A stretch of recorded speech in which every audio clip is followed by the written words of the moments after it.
కొమరం భీం ఆసిఫాబాద్ జిల్లా గుడిగుడి గ్రామానికి రాకపోకలు నిలిచిపోయాయి. భారీ వర్షానికి ఆసిఫాబాద్ గుడిగుడి గ్రామాల మధ్యలో ఉన్న వాగు పొంగి పొర్లుతోంది. దీంతో ఆసిఫాబాద్ వెళ్లాలంటే గ్రామస్తులు తీవ్ర ఇబ్బందులు పడుతున్నారు. అధికారులు స్పందించి గుడిగుడి గ్రామానికి వంతెన నిర్మించాలని గ్రామస్తులు డిమాండ్ చేస్తున్నారు.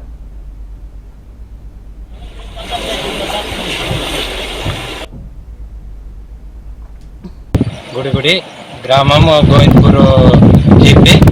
మాకు ఇక్కడ వంతెన నిర్మించడం లేదు. ఎవరు కొబ్బరికాయ కొడుతున్నారు కానీ వెళ్ళిపోతున్నారు. అట్లనే ఎవరు వచ్చినా పట్టించుకోవట్లేదు. ఇక్కడ మాకు ఇబ్బంది బాగా వస్తున్నది. ఏది ట్రాక్టర్లు ఈ వాహనాలు రావట్లేదు, బండ్లు రావట్లేదు. మాకు మనుషులు కూడా పోవడానికి ఇబ్బంది అవుతున్నది.